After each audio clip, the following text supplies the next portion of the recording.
There's a big piece missing from this Xbox mystery. What is up, y'all? I'm Ray, and this is my channel, Xbox Ready, where we get on and we talk about Xbox stuff, the latest news, rumors, games, accessories, pretty much anything I want to talk about as long as it's about Xbox in some way. And in today's video, we're going to be discussing the missing link in this grand mystery that is the next-gen Xbox. Was it a bad idea to end console wars? Should we just accept that cloud gaming is the future, and how Game Pass is scoring a major win at the end of this month? So if you are here, you're watching this channel, you are probably already aware that there's a bunch of crazy rumors flying around about the next generation Xbox lineup. So much so that my past two videos have been pretty much entirely dedicated to those rumors. It started off with a report from Windows Central on Monday, and then all of the other news outlets of course got in on it, and what it boils down to is that people expect Xbox to partner up with Asus and release a handheld known as Project Kennen, not Keenan, as I was saying in the past two videos, Project Kennen, or at least that's how it's spelled. It'll apparently be a lot like the ROG Ally. And then a couple of years from now, Xbox will release a first-party handheld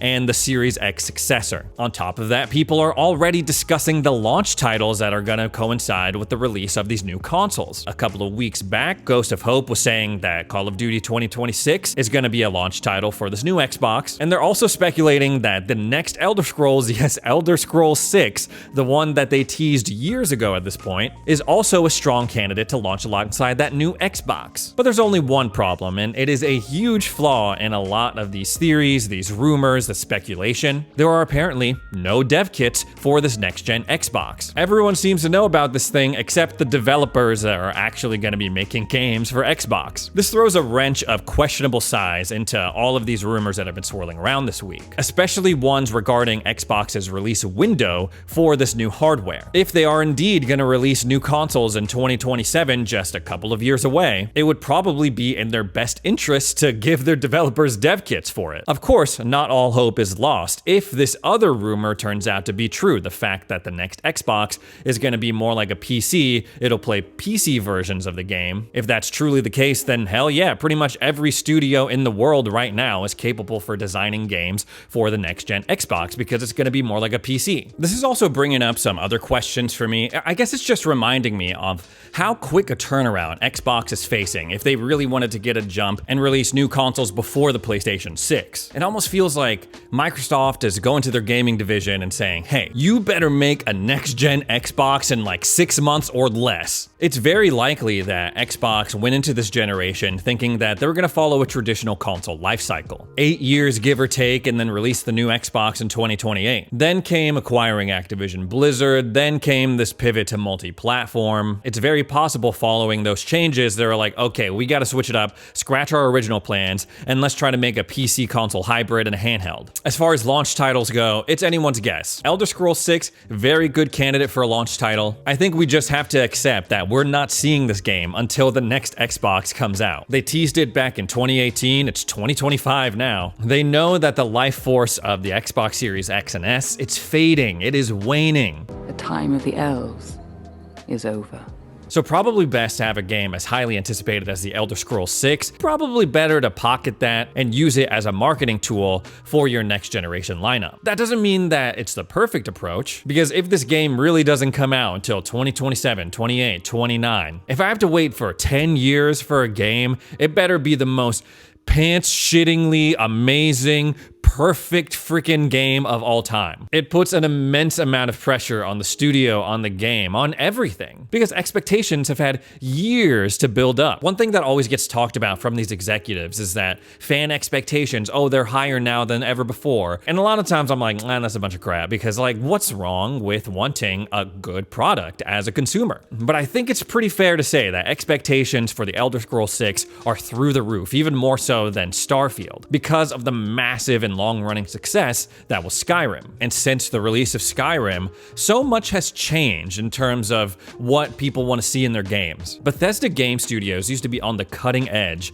of what made a game interesting, what made it cool, what made it immersive. I remember my mind being blown that every individual NPC in Oblivion had their own separate lives that they lived out every single day. But with Starfield, a lot of it felt like they were out of step. Sure, there was a lot of things to do in Starfield, but how many of them were fulfilling or fun fun. I'm not saying that Starfield is the worst game ever, just for me it lacked that magic of earlier Bethesda RPGs, both in the Fallout and Elder Scrolls series. And I'm hoping that they learned a lesson or two from Starfield's reception, and that they're able to apply that to their work on the Elder Scrolls 6. Launching the next Elder Scrolls for the next-gen Xbox, should it turn out to be a PC console hybrid, it would be kind of like a weird homecoming for the series because that's where it was born, on Windows, and then it was an Xbox exclusive for a while before making the jump to PS3.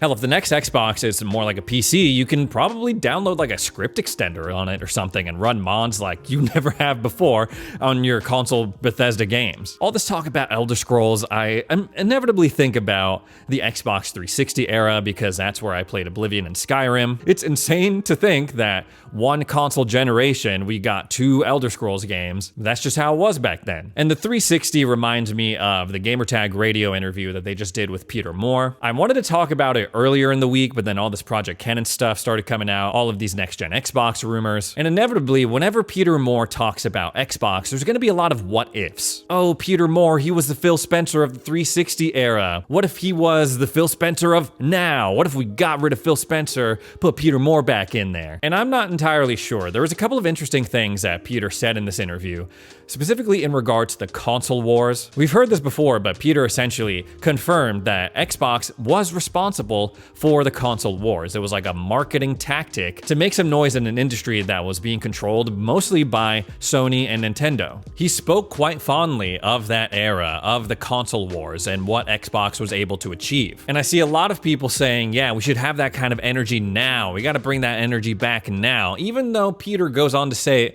he doesn't think it would work in the modern day of gaming. I'm not entirely convinced, but I may be a little biased because I did grow up when Xbox released. I got to see the heyday of the console war, and maybe console wars as we knew them back then wouldn't work in today's society. But I do miss the energy that Xbox had at that time. Whereas Nintendo, PlayStation, Sega, they had been established, you had Xbox, who was not an underdog because they were backed by freaking Microsoft, but they were like a wild card, a dark horse. They really had to fight tooth and nail in order to get any sort of market share, which meant that they had a little teeth back then. They had grit. They had this energy of like, you better buy an Xbox or you're gonna be looking like a loser when all of your friends are playing Halo and you're not. The perception that I had of Xbox when I was growing up was that it was like, it had like this cool factor to it, which might be a weird thing to say about a hobby or a product that is often associated with the biggest nerds ever. But when I was growing up, I had a PS2, my brother had an Xbox, the OG, and while I was playing games like Sly Cooper, Jak and Daxter, great games, he was playing like Combat Evolved,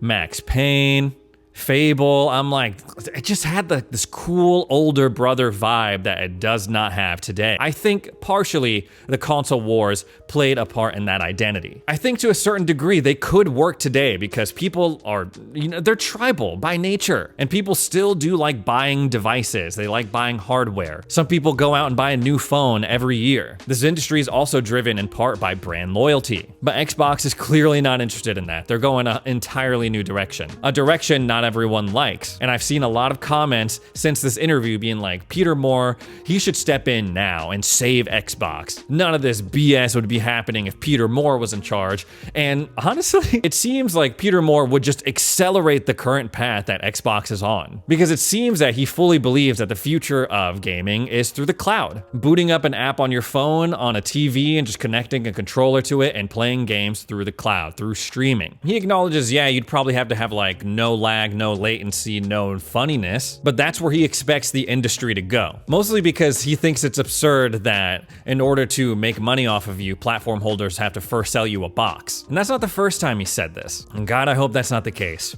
I want there to be a box. I really do.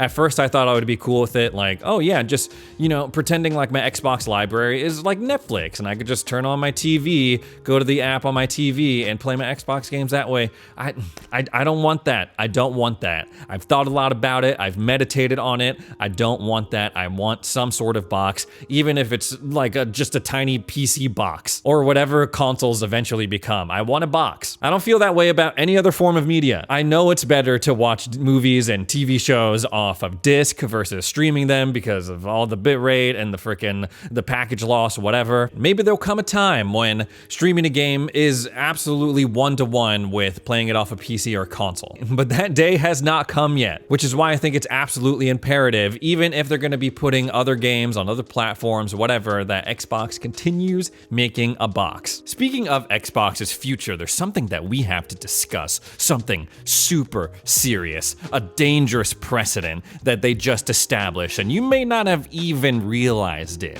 It's not that serious. I am referring to the official release date of the PlayStation 5 version for Indiana Jones and the Great Circle. The release date for the PlayStation 5 version of this game leaked, and it's apparently April 17th. There are some rumors floating around that if you pre-order, you'll be able to get it as early as March 25th. As Xbox fans, we knew that this was going to happen eventually. A couple of years ago, sure, we were talking about Indiana Jones being the next great Xbox exclusive, like this licensed hero that they can get behind and have like as an extra mascot for the Xbox brand. This seems entirely too short for me. I mean, chances are if you are subscribed to Game Pass, you own an Xbox, you played this game and you already got through it. It's not that long of a game, but I feel like they should have at least 6 months of exclusivity, if not a full year, not 4. This game might be a special exception because, well, obviously they got to shell out a lot of money in order to even use the Indiana Jones name in the first place. So not only does Microsoft want their money, but Disney wants the money too. And what better way to make money than introducing it to a whole new install base? But in a world where a bunch of Xbox fans are currently contemplating jumping to PlayStation next generation, it would be pretty cool for Xbox to throw their hardcore fans a bone and give them a solid expectation of what to expect for these upcoming first-party games